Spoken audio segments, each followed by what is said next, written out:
Assalamualaikum warahmatullahi wabarakatuh. Perkenalkan, nama saya Sri Mulyani Sepia dari kelas 12 MIA. Saya adalah siswi Madrasah Alia Nurul Falah Cililin. Saya di sini akan mempresentasikan materi biologi kelas 12, yaitu materi mutasi. Mutasi sendiri adalah perubahan materi genetik atau DNA dan kromosom yang dapat diwariskan pada keturunannya. Jadi bisa diwariskan atau tidak bisa diwariskan kepada keturunannya. Mutasi sendiri bersifat merusak atau ada juga yang bermanfaat.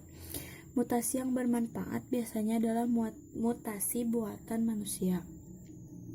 Adapun penyebab mutasi atau yang sering disebut dengan mutagen dibedakan menjadi 3. Yang pertama, mutagen fisika, misalnya sinar X atau Röntgen dan sinar UV.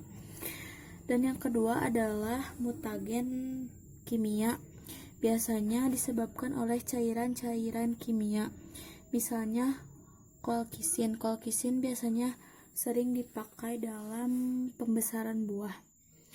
Jadi buah yang besar adalah penyebab dari mutasi yang disebabkan oleh cairan kolkisin. Dan yang ketiga adalah mutagen biologi yang disebabkan oleh bakteri atau virus. Adapun organisme yang telah bermutasi disebut mutan.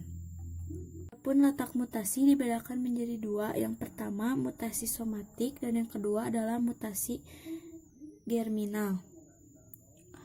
Mutasi somatik terjadi di sel-sel somatik dan biasanya tidak dapat diwariskan kepada keturunannya. Sedangkan mutasi germinal adalah mutasi yang terjadi di sel-sel gamet dan biasanya dapat diwariskan kepada keturunannya.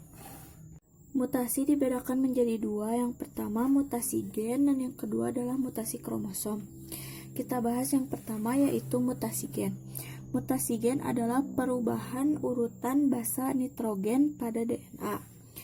Mutasi gen dibedakan menjadi 3. Yang pertama silent mutation atau mutasi diam, yang kedua adalah mutasi salah makna, dan yang ketiga adalah mutasi transisi dan transversi. Jadi mutasi gen yang pertama adalah silent mutation atau mutasi diam. Mutasi diam adalah perubahan urutan basa nitrogen pada DNA yang tidak menyebabkan perubahan asam amino. Contohnya seperti ini. Jika urutan basa pada DNA normalnya adalah TTA, AGA, dan GCG, maka nanti pada saat transkripsi akan membentuk RNA duta, yaitu AAU, UCU, dan GCG. Di sini ada 3 kodon yang artinya nanti akan membentuk 3 asam amino. Jika terjadi mutasi titik atau mutasi gen, akan ada perubahan basa DNA. DNA mutasi berubah menjadi TTA, AGG, dan GCG. Terjadi perubahan pada basa nomor 6 yang asalnya basa normalnya adalah A, berubah menjadi basanya menjadi G. Dan kodonnya nanti pas transkripsi akan membentuk atau merubah RNA duta menjadi AAU, UCC, dan GCG. AAU di sini adalah AAU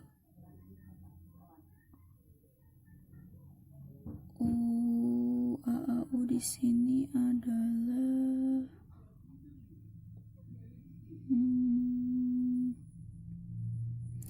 asparagin,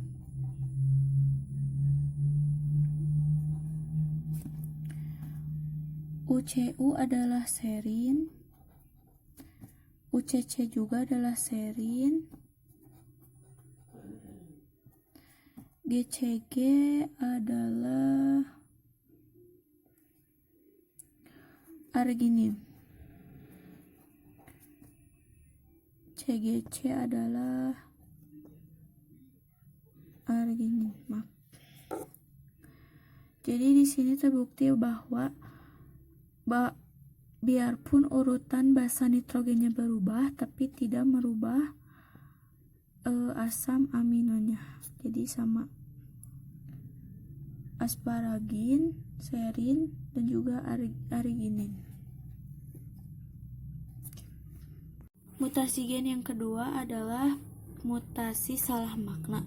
Mutasi salah makna adalah perubahan urutan basa nitrogen pada DNA dan menyebabkan perubahan asam amino.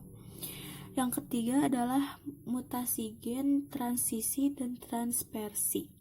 Transisi adalah perubahan purin ke purin atau perubahan pirimidin ke pirimidin, sedangkan transversi adalah perubahan purin ke pirimidin atau sebaliknya, yaitu pirimidin ke purin. Yang kedua adalah mutasi kromosom.